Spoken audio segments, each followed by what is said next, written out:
Olá, pessoal, bem-vindo novamente a mais uma aula, né? Hoje estamos na terceira aula, que a gente vai falar um pouquinho sobre as iniquidades, transgressões e pecados e o que cada um dessas três palavras significam, tá? A gente vai dar um pouco mais de ênfase nas iniquidades, até porque elas são mais complexas, né? Mas a gente vai falar um pouquinho de todas. Então vamos começar entendendo assim, qual que é a diferença das três? O que que é iniquidade, o que que é transgressão e o que que é pecado, tá? Então, iniquidade, a palavra lá que está em hebraico, ela vem de uma raiz de maldade, de ava, tá? E ela tem assim, ó, o significado é dobrar, torcer, distorcer, dobrado, ser curvado.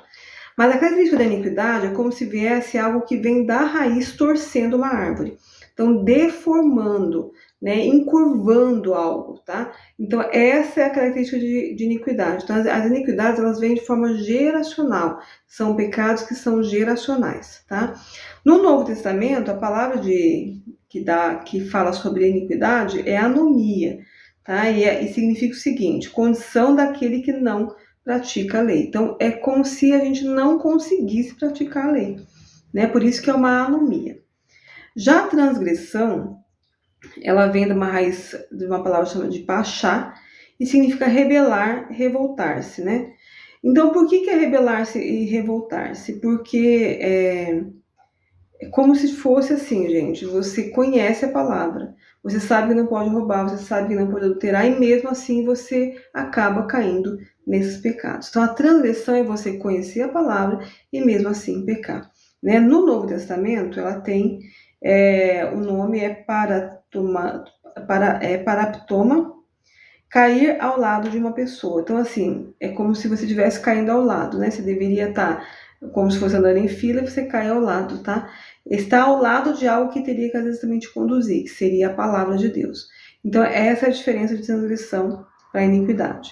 Já a palavra pecado, que aparece na Bíblia, no Velho Testamento, o nome em hebraico é chata, tá?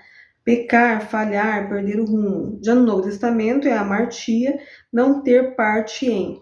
Só que a característica clara, assim, do pecado é que você lembra, tá? Você já faz sabendo que está fazendo errado. Ou se você faz errado, automaticamente o Espírito Santo já tem condições de te lembrar, tá? A iniquidade, gente, que voltando um pouquinho para a iniquidade, a diferença dela das outras duas as situações aqui de pecado é que você não sabe o que está fazendo, tá? Você é uma prática que é como se fosse uma cultura, um comportamento vindo de gerações a gerações, tanto que lá em 1 Pedro 1,18 fala que é o fútil procedimento legado dos vossos pais, tá? É como se fosse algo, um comportamento legado, e que a gente, se não for para as escrituras, se não for convencido, a gente passa a vida toda fazendo a mesma coisa e achando que aquilo faz parte da família, ou mesmo da cultura, ou mesmo é a consequência da vida. Não, é uma repetição geracional. Um exemplo, tá? É a questão do divórcio, tá? Uma geração teve divórcio, outra geração teve divórcio, aquilo vai se repetindo. O divórcio já é assim, um extremo de iniquidade, né? Porque a planta está bem doente, tá? Então, quando tem um divórcio, está mostrando que aquele divórcio está passando de geração em geração. Então, tem uma estrutura geracional toda que está mantendo aquele pecado. E a iniquidade, a outra característica da iniquidade é que ela vai se somando. Então, por exemplo, numa geração, você não deu alguma autorização, você não fez algum pecado específico, tá? Mas a outra geração, ela fez. E daí, a partir daquela geração, começa a se somar aquelas iniquidades, vão somando, somando, e automaticamente aquela permissão de iniquidade vai entrando, e automaticamente também a maldição ela vai comprometendo ainda mais a vida daquelas pessoas, e até chegar naquele fim que eu falei para vocês lá, que está em Deuteronômio 28, também em Levítico, que é exterminar, aniquilar aquela família da terra, né? Então, e a iniquidade ela vai se somando. Outra característica da iniquidade, gente, a iniquidade, ela um exemplo que eu gosto de dar é o que aconteceu com Davi. Então, Davi, ele pecou, ele adulterou, ele enganou, ele matou, e ele não tinha nenhum arrependimento, tá? Ele só foi se arrepender quando o profeta Natan foi lá e confrontou ele. Tá? Ele tinha uma raiz, ele tem a descendência de Raabe, né, com toda uma raiz de orgulho que Raabe tinha, e Davi é descendente dessa raiz, né, de adultério, de orgulho, que manteve ele nesse lugar de iniquidade sem sentir nada por cometer. Então a iniquidade tem essa característica de que não tem esse arrependimento, esse coração que automaticamente se converte, né, ou mesmo se arrepende. Então a iniquidade ela tem essa raiz profunda. Outra característica que a iniquidade fala, que a Bíblia fala sobre iniquidade, que dá alguns exemplos, tá? Então, a Bíblia tem muitos exemplos sobre iniquidade. Mas vou citar dois para vocês entenderem como que é a formação da iniquidade dentro do ser humano, né? Dentro da alma da pessoa. E tá lá em Levítico, né? Que fala, no livro Levítico 15, que vai falar um pouquinho da impureza do homem e da mulher. E lá fala a questão da menstruação e também a questão da ejaculação, do sêmen do homem. E que aquilo ali deixaria o homem e a mulher impuro nesses períodos que estivessem produzindo o sangramento, e quem tocasse ou onde ele sentasse ficaria impuro até o final da tarde, até a noite ali. Tá? Por que a menstruação seria algo impuro? Se é produzido por dentro da gente, é Deus que nos criou assim, né? Por quê? Não é a menstruação que é impura, mas assim, um exemplo da menstruação é de como a gente produz a iniquidade dentro dos nossos corações, dentro das nossas entranhas, dentro da gente. Então a gente produz algo, né, que vai nos deixando impuros, tá? Então é muito de dentro da alma, da carne do ser humano que sai algo que deixa ele impuro. O mesmo outro exemplo também é a lepra, né? A lepra, a pessoa ia produzindo uma doença, que iria tomando ela toda, né? E que ela ficaria tomada, e a lepra tinha a característica que as pessoas iam se perdendo, pedaço de dedo, pedaço de nariz, né? Porque assim é a iniquidade, ela vai tomando de tal forma a pessoa que ela vai se perdendo para o pecado e para a iniquidade. Outro exemplo que a Bíblia fala é que quando a mulher ela tinha um bebê, ela se tornaria impura, né, por 33 dias se fosse um menino, e depois 66 se fosse uma menina. Por que uma criança deixaria uma mulher impura? Tá?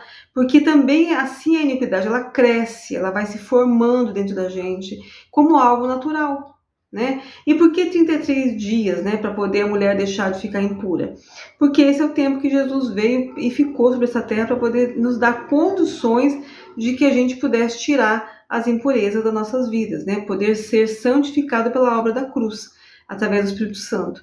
Então essas são as características bem peculiares da iniquidade, tá, gente? Ela parece um comportamento normal, tá? Mas que ela vai sair de dentro de nós, como também Jesus ele veio justamente para falar assim, olha, observe as iniquidades, né? Olha o que vocês estão produzindo dentro de vocês. Quando ele falava assim, ó, o que contamina o homem não é o que entra, né? Porque os fariseus, por causa até os exemplos que a Bíblia trazia, que eles usavam de forma literal, né? E para aquele tempo servia para justamente entender a gravidade da iniquidade, quando não podia comer sem lavar as mãos, todos aqueles ritos que a própria Bíblia traz, mas que estava apontando para um jeito de viver que nos contamina, né? Que é algo que a gente produz de dentro para fora. E que Jesus veio justamente para falar assim, gente, vocês estão equivocados, vocês não estão entendendo, né? Vocês ouvem, mas não entendem. Que o que contamina o homem não é o que sai, não é o que entra, é o que sai de dentro dele. Como está lá em Mateus 15:11, que o que contamina o homem é o que sai de dentro dele. E depois lá em Mateus 13, 12, 34, fala assim, a boca fala do que o coração está cheio. Então, nas nossas conversas, né, a gente vai estar sempre falando das nossas iniquidades. Se a gente tem medo da falta, se a gente tem inveja, se a gente repara nas pessoas, se a gente trata as pessoas com maldade, né? Então, todas essas coisas que vão saindo da nossa boca é porque o nosso coração está cheio. E a Bíblia ainda fala assim, ó, que tudo que estiver nas trevas vai vir para a luz. Né? E lá em Efésios fala o seguinte, ó, Efésios 5:13, mas todas as coisas reprovadas pela luz se tornam manifestas. Então, por quê? Porque a gente vai falar, a gente não consegue segurar aquilo que está dentro do nosso coração. E vai sair por atos, vai sair pela nossa boca, aquilo que o nosso coração está cheio. Tá? Então, isso é a característica da iniquidade, tá, gente? Transgressão é mais fácil e o pecado, depois que a gente confessa uma iniquidade, a gente pode até repetir, mas já será como pecado. Automaticamente a gente vai lembrar, tá? Já não é mais iniquidade. E a Bíblia fala assim, olha, que se a gente confessa os pecados, o poder que tem a confissão, tá? A gente confessando os pecados nossos, dos nossos pais, da onde vieram as raízes desses pecados, automaticamente a gente está tendo bênçãos até 1000 gerações. E que a maldição é até a terceira e quarta geração. Então vamos ver lá o que está escrito lá em Números 14, 18, fala o seguinte, ó. O Senhor é longano e grande misericórdia, que perdoa a iniquidade e a transgressão, ainda que não é inocente o culpado, né? E visita a iniquidade dos pais, dos filhos, até a terceira e quarta geração. Então, nós seremos visitados pela nossa iniquidade dos nossos pais, em nós, 3 a 4 gerações atrás, tá? Ah, não tem como mudar isso? Não, porque é uma lei espiritual, é uma lei bíblica, né? É uma lei de Deus sobre a terra. Então, a gente vai viver as repetições dos nossos pais até que a gente venha a se converter, porque a repetição é o jeito da gente poder ver aquilo se manifestando na nossa vida de geração em geração, até que a gente se arrependa, né? E Deus vai nos cercando com a bondade dele, de geração em geração, para que a gente possa chegar ao arrependimento e também nos achatando, nos deixando a nossa vida difícil com a maldição. Tá? Mas que ele fala também ali que não é inocente o culpado. O que é isso? Então, por exemplo, eu tenho lá uma raiz de iniquidade e roubo, né? Uma perseguição espiritual, né? Sempre tem situações de roubo, mas que se, por exemplo, na minha geração eu resolvo que eu não vou roubar, tá? Eu conheci a Jesus e vejo a palavra e não vou roubar. Mas na próxima geração, por não ter confessado e não ter confessado de forma geracional esse pecado, nossos filhos podem vir a cometer, a dar permissão para esse pecado geracional se manifestar, tá? Então a pessoa rouba naquela geração. Então ela vai, o que é não inocente o culpado? Justamente você vai ter que arcar com as consequências daquela situação. Então, você roubou e acabou sendo preso. Então a consequência da tua iniquidade que você deu permissão, você também vai ter que arcar, além disso continuar somando iniquidades na sua vida e trazendo maldição sobre maldição, tá? E outra coisa que a Bíblia fala assim, que não existe maldição sem causa, tá? Então, assim, que nós vamos sofrer as consequências da maldição porque nós damos causa. Isso aqui é muito difícil, gente. Com uma raiz de iniquidade, a gente não repetir os pecados, tá? Muito difícil. Por quê? Porque a Bíblia fala que em pecado, como está lá no Salmo 51, em pecado como nos concebeu a nossa mãe. Mas nós temos esperança, tá? Né? Que a Bíblia também fala assim, lá em Levítico 26, 40, e depois lá no 43, ele fala, ó, mas se confessarem a sua iniquidade e a iniquidade de seus pais na infidelidade que cometeram contra mim, como também confessarem que andaram contrariamente para comigo, aí ele fala que vai restaurar a aliança feita com Isaac e Jacó e vai também restaurar a terra, né? Porque nós adoecemos a terra por nossas iniquidades, tá? Então, a esperança para nós, para a gente sarar a nossa família, né, as gerações anteriores e gerar 1000 gerações de bênção, é a confissão e arrependimento desses pecados, né? Que a gente vai aprendendo nas aulas como isso vai se dando, como a gente vai percebendo a iniquidade que sai de dentro de nós, tá? Então, até aí, acho que vocês estão conseguindo entender, né? A gente vai avançar um pouquinho. E o que também a Bíblia fala, essa questão de a gente entender a questão das nossas raízes, tá? Tem um versículo que fala lá, né, em Gênesis 37, 1 e 2, que fala assim, ó, que vai começar a contar a história de José, mas fala assim, esta é a história de Jacó, tá? Por quê? Porque Deus vê a nossa história de 3 gerações como uma única só, tá? Então, está falando de José, mas está falando da história de Jacó, né? Está falando da história de José, mas está se referindo que a história de José é uma continuação da história de Jacó. Da mesma forma, quando Deus fala que ele é o Deus de Abraão, de Isaac e de Jacó. Por quê? Porque ele vê uma única geração vendo as 3 gerações, tá? Então, às vezes a gente sonha lá com nossos pais, nossos avós, e mesmo com a gente, mesmo como criança, né? Quando a gente tem filho. Então, Deus está falando assim, é você, tá? É você que as 3 gerações que eu tô vendo um único pecado, uma única iniquidade, tá?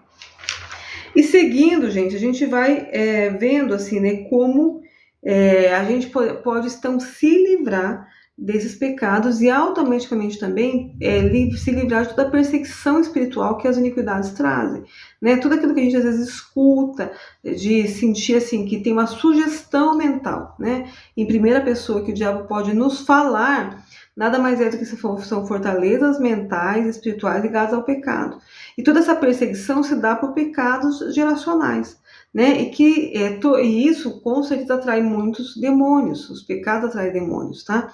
E isso vai dando legalidades para que a gente possa se sentir dentro desse cativeiro, onde a gente pode sentir a perseguição espiritual através das fortalezas mentais que a gente luta, né? Ou de baixa estima, ou de autoestima, ou de orgulho, aquilo que nossa mente vai sugestionando ligado às nossas iniquidades, né? Ou medo da falta, ou medo da inveja, aquilo que vai trazendo a nós as questões das iniquidades, tá? Então hoje, gente, seria isso sobre o que nós temos para falar sobre iniquidade, né? E a gente vai dar continuidade nas outras aulas, falando um pouco mais de como a gente vai fazer para se santificar e se livrar delas. Mas fica aí um pouquinho da aula sobre iniquidade para vocês. Espero que vocês possam estar tendo revelação e muitas coisas estarem já vindo à memória e à tona para a gente caminhar nesse caminho da confissão e do arrependimento, tá bom? Um abraço a todos, até a próxima aula.